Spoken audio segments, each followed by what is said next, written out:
This is Tomi from Doomsday Inc, and you're listening to J0KeR's Electric Circus on Metal Messiah Radio. Rock on.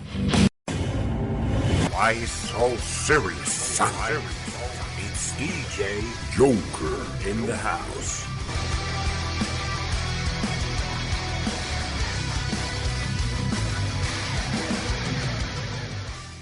Horns up, my metal friends. Welcome to another Friday night interview edition of the Electric Circus Radio Show right here at MetalMessiahRadio.com.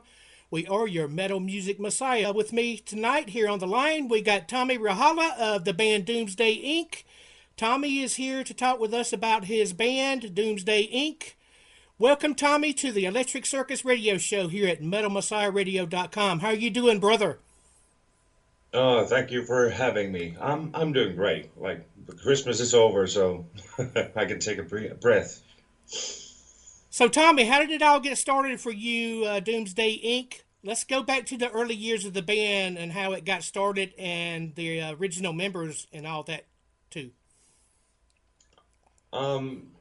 This was actually started as a side project. We had a band called Painshock back in. We started in 2007 with that one, and we sort of got a little bit tired with what we were doing because we were on the road a lot. We were actually doing pretty well with that band, and we needed some sort of a therapy group, and we were all into Black Label Society. My brother was in the band, so we decided to form Doomsday Inc. as a therapy project. We played Black Label Society covers at first, but after I wrote a few new songs that were not quite fitting for Painshock's style, we thought that, you know, these could really work with the other projects.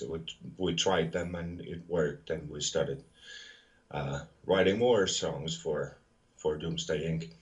And well, slowly, Painshock started fading away, and then Doomsday became the #1 project at that time, around 2010-11. How did you come up with the name Doomsday Inc? What's the origin of the name? It's actually a name of a Black Label Society song.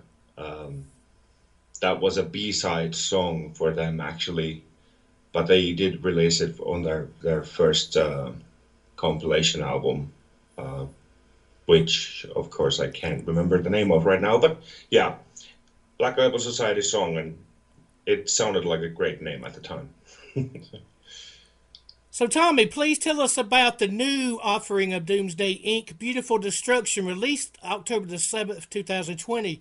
Please tell us about it and how you made it, and what was the process like doing the offering?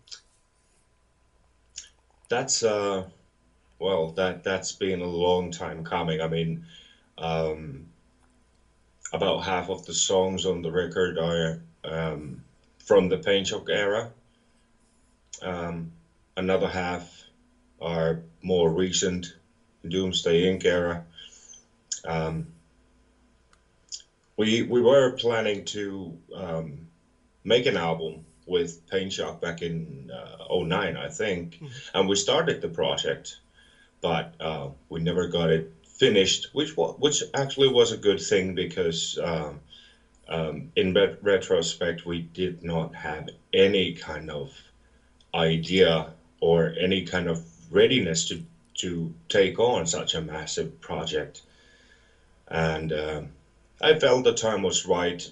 I dug up some songs from the desk drawer, and first I recorded 10 songs, then 12, 13 songs, and then after a little consultation with my brother, the amount rose to 16 songs total. So, wow.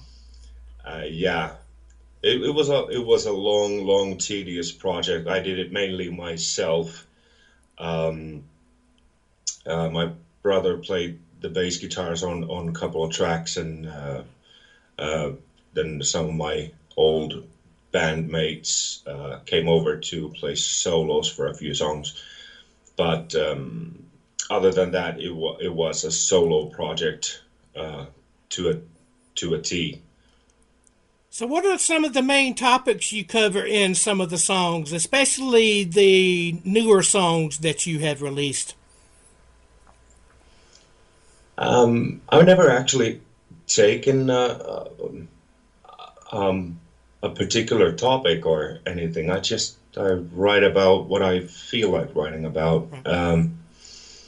And some of the songs are just pure gibberish, basically. Since English is not my native language, it's sometimes difficult to come up with stuff that makes sense. So um, it's easy to sort of compile words that rhyme. But it's funny how even if you have this sort of weird method of writing, um, in the end it starts making sense. Like when you listen back to it, when you read the words and everything, it somehow makes sense. And I've had people come to me say that, this sounds exactly like from my life. I'm like, okay, it's gibberish, but I'm really, really taken for that comment. Right. But I, yeah, I don't really have any particular method or stories or. yeah, we really love the music, and I've been knowing you since 2016, and I really love the music, and I'm glad that you're still active and you're still creating music and everything. Who did the cover art on the album? Or did you? I know you do all your graphics and everything yourself. Did you do the graphics for the new cover art on this new offering yourself, or did somebody else help you do it? I actually did it myself. It's we released an EP in 2015, and the first name idea for that album was Beautiful Destruction, but it didn't go down well with my bandmates, so we called it Bloody Halo instead.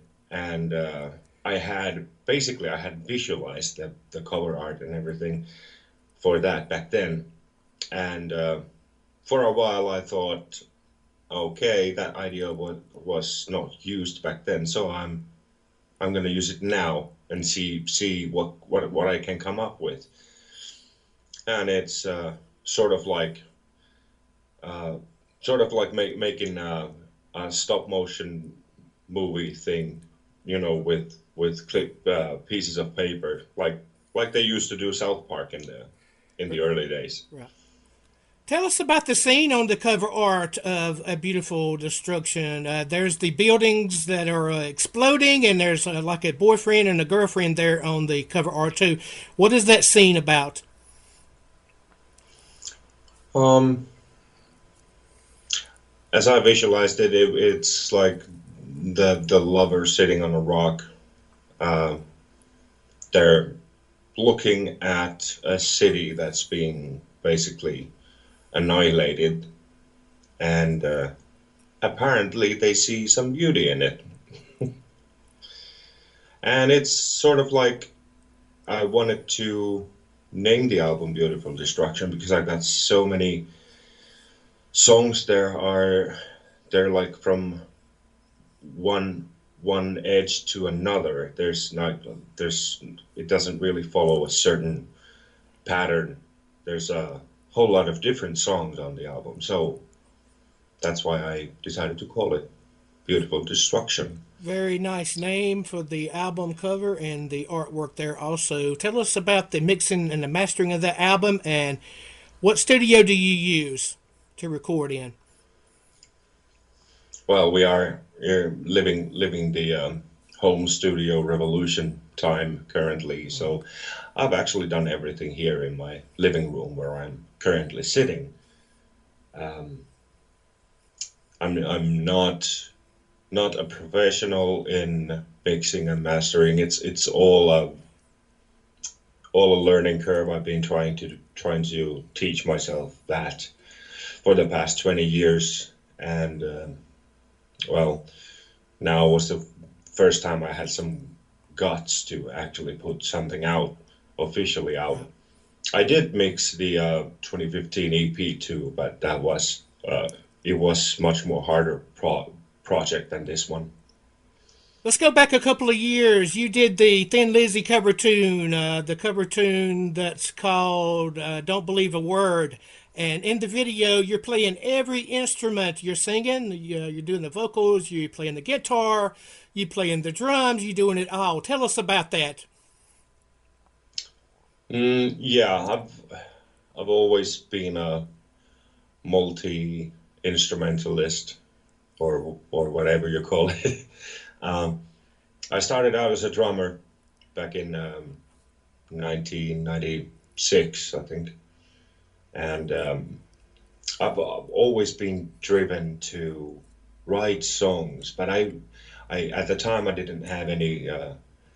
I didn't know how to play any instrument that I could actually write songs with. I mean, yeah, some people say you can use drums for that too, but not me. I don't have that kind of imagination. So I picked up guitar around '97, and bass guitar came with that sort of like a side product. And ever since I've been writing music since like '97, '98, and I've always liked doing things on my own. Um, the area I live in, there's not a lot of players here. I mean, guitarists, I can find guitarists here, but most of them are, uh, even though they are talented, most of them are talented. They are not really like they're not familiar with music writing process. They're just players, plain and simple. So that part usually falls on me, and I can't complain because I enjoy writing music. It's really nice. Tommy, let's play a couple of new tracks off the Beautiful Destruction offering. The new single, track number 6, The Rain, and track number 11, Love to Hate You. What can you tell us about the two songs before we play them? And we will be right back with Tomi Rajala of Doomsday Inc. Well, there's a bit of a longer story about The Rain. I got the idea uh, uh, last spring, actually, when I first started planning on making a record. Uh, Finland national football team. I mean the European version, the soccer, not Eurofootball. They made it to the Euro Cup finals for the first time ever, and the YLE, which is the national broadcasting company here, they put up a competition. They were seeking for new music for their football broadcasts that they're gonna do. The tournament was gonna be this summer, but due to COVID, it got cancelled, and it's gonna be next year. And they had a due date of submissions at the end of April. I was like, I'm not gonna make it in time. So I'm just gonna, take my time and work on this song. And then I realized that since the games had been postponed till next year, they also had postponed the whole looking for new music thing to next year also. So now the due date is somewhere in April next year. And I submitted the song there, and I also released it as a first single, partly because the song that I needed to submit there, it had to be released, officially released. So that's why I released it beforehand. So yeah, the song is very different from the general style of the album, and you can definitely hear it. But I don't think I did too bad with that. Then as for Love to Hate You, it's actually from an I like to when I come up with riffs, I sometimes just sit on the sofa with a guitar in my hand, and I got this portable recording device, and just I hit record and I play whatever comes to mind, and I got like 100 different riffs saved on my computer. I was just listening through the old riffs that I had recorded in like 13, 14, and I happened to find this one riff that was actually kind of cool. I was like, okay, I'm gonna use that, and I really quickly got the vocal melodies and everything lined up, and the lyrics were easy also. And the song is, some people have asked me, who is the girl that I've been writing about? I'm like, you know, that makes me laugh, because I actually wrote that song about my my inspiration to write music. I had many years in between that I didn't write any original music at all. It was sort of a writer's block or whatever. But yeah, it's my relationship with music. It has always been a kind of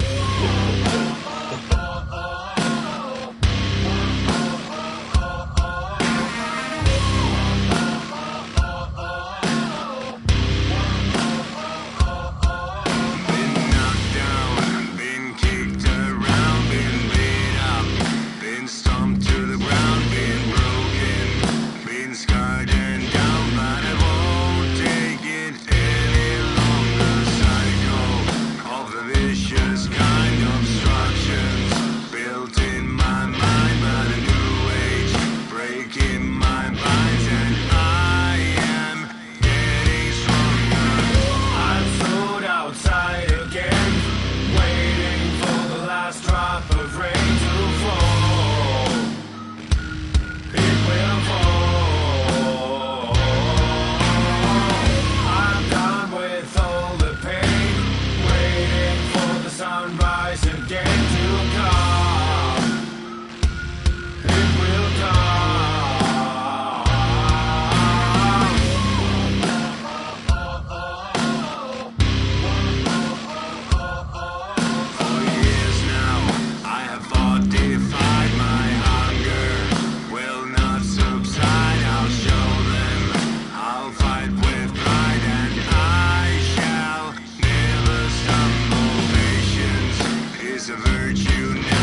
friends, we're back on the Electric Circus radio show here at metalmessiahradio.com. And we're back with Tomi Rajala of Doomsday Inc. How did you get started from the beginning, and who made you want to be a musician to begin with? Who are some of your influences you look up to and you were so in that made you say, hell yeah, I want to be a musician. This is what I want to do. I want to make music in life. So tell us about it. It all actually happened quite suddenly. I was brought up listening to ABBA and Boney M, and some 80s rock bands, Motley Crue, Poison, stuff like that, Bon Jovi, and I didn't really at the time. I didn't think too much about it, but Queen was my first musical love, like really, really big thing. And I remember actually crying at the news that Freddie Mercury had died. I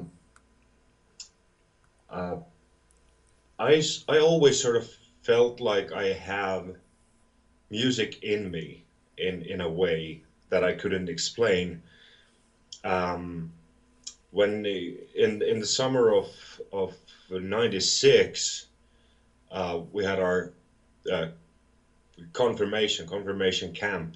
That was a week-long camp, and my friend brought a drum kit over there, and I told him that I want to try that, see how it goes, and I hit the like a basic backbeat immediately. I didn't have to practice or anything; it was just there. And after the camp, I obviously I got money for my confirmation present, so I used that money to buy that drum kit off him, and that's pretty much how it began. My first band was formed in '98, early '98, and about a month after that, we played our first show. we had 4 songs, and I think 3 of them were cover songs. But yeah, that was a memorable and scary thing. But I think that at the latest was the thing that made me say to myself that this is what I really want to do, because I can't do anything else. Right. And we love what you do and everything. Please tell us about your gear, the companies that makes the gear, and why do you like those brand of guitars and drums and so on. What makes you love that brand of instruments, and any other Pro Tools you love to use in recording? I've been using Presonus stuff for my recording and stuff lately. I think they're solid. They work well. And the album is also recorded on Presonus Studio Pro 4, I think it is. As for my guitars, I'm a left-handed player, so proper guitars are hard to come by, or if they're not hard to come by, they cost a lot of money. The kind of money that I don't ever have.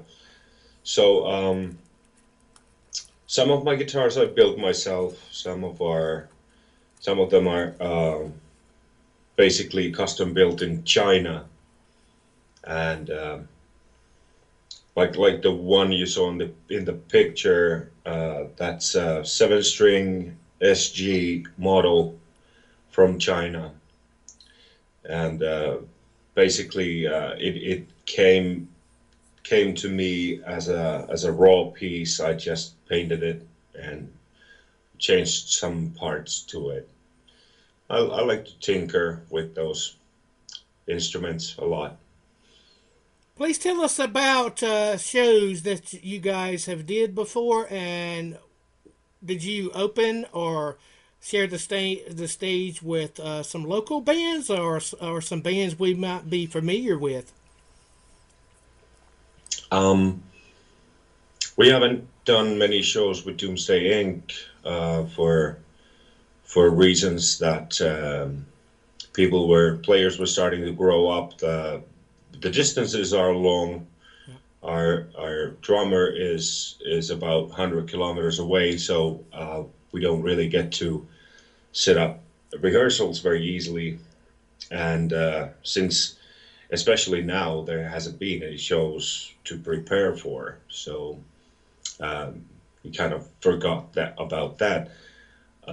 But with Painshock back in the day, we did do some bigger shows too. Like we used to warm up for Teräspetoni, which was a very big name here in mid 2000s, and then Stratovarius, which was probably well, they were a really big band all over Europe. Probably not in North America, but in Japan and Europe. In mid 90s, early 2000s, they were a very big band back then. And some others, but mostly local bands. We were usually headlining local bands, so that was fun. That was just about the height of our career. How are you dealing with the COVID-19 lockdown and pandemic? What are you doing in your spare time? Maybe working on new material for the future, or what else? It's well, for me, nothing really has changed. Work in the food industry, so I've been working as usual. Nothing really changed in that respect. But yeah, working on new material whenever I have the time and the inspiration for it. I'm probably not gonna make a new album in 21, but maybe 22. Let's see if I get enough material ready for that, because the next output I'm gonna do is going to be all new music. I've already decided that we're probably gonna do Beautiful Destruction Part 2 at some point, but let's see. But yeah, new music, bits from here and there. So whenever I got the time, I work on new stuff. Please tell us about Beautiful Destruction. How has the music lovers and social media received the new songs that you released? What's the response been like so far? The Rain was received very well. The first single was very good. Actually, better than I expected. But the album itself is still kind of slow start, I should say. But it's probably because majority of people who have listened to it have heard the songs before, because they were old songs and we used to play them with Painshock back in the day. Right. And they have been available online for years in different forms, of course, like demo level thing. But there's going to be a CD edition of 100 copies early next year. And actually, in a couple of weeks, I should be having them. And I've already sold almost half of them, so it's not too bad. Tomi, what is your thoughts on the music industry today? It's very complicated.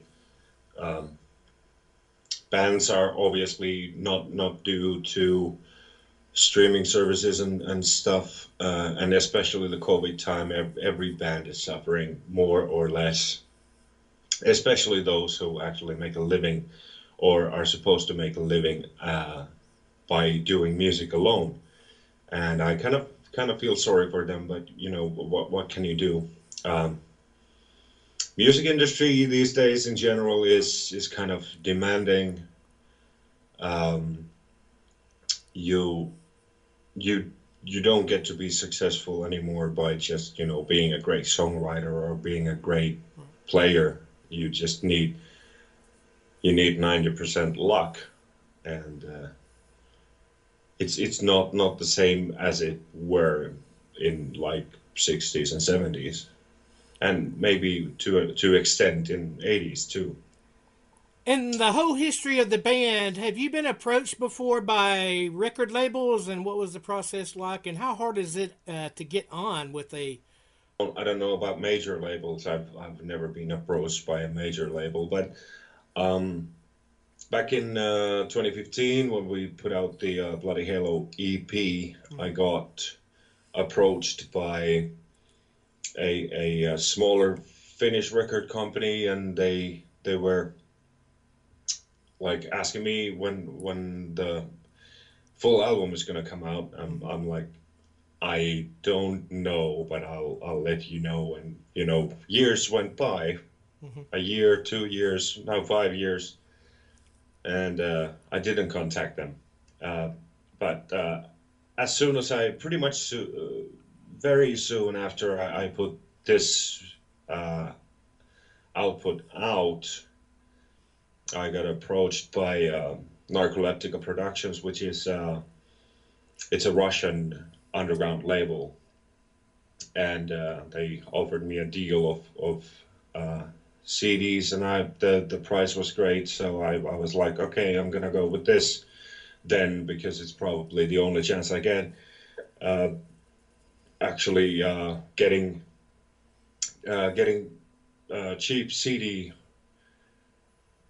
edition of it. So it was all good. The guy was actually from Kazakhstan, but he sent the CDs were all printed in Russia. Uh, of course, that raised a few questions at first, but things have worked just fine with the guy. He knows what he's doing, and yeah, I'm looking to have the CDs here in about a couple weeks. What is the date on the release of the physical copy, the CD itself, for the new offering? The record label has set the release date on January 15th. So that is when it's available for purchase, at least through the label. Um, I'm not sure when I'm gonna get my copies, so it might be sooner than that. It might be later. So um, I'm pretty much going with the information I have right now, and I will try and keep people updated on the subject on Facebook mostly. Okay, please tell us where we can buy your music, and please give a plug on all of your websites where we can download and purchase music and buy the CD when it comes out for a beautiful destruction. All right. Well, currently, obviously, it's it can be heard on every major streaming service: Spotify, iTunes, Apple Music, YouTube Music, Amazon, and the actual CD can be purchased from either Narcoleptica Productions Bandcamp page, or then contacting directly me on Facebook or what have you. So the rest of the rest of the CDs will be sold by myself personally. Tommy, please give shout outs to the fans and new fans to be. What would you like to say to them in closing? Well, I definitely hope you enjoy the music, and I hope that you find something that touches you there or makes you move or whatever. The point is, it's always great if the music raises some sort of emotion, be it hate or sadness or whatever. And we'll definitely be looking forward to new music sometime in the future, not in the immediate future, but yeah, soon enough, I'm sure. By the time you get tired of the beautiful destruction, hopefully. And of course, I'd like to thank everybody who has been supporting me and buying and listening to the album. You deserve a great thank you, of course. Tomi, it's been a pleasure and an honor having you on the show with us here tonight. Joker's Electric Circus at MetalMessiahRadio.com. We are your Metal Music Messiah. Thank you for taking time out of your schedule for doing this interview with us here tonight. Thank you. It's been a blast.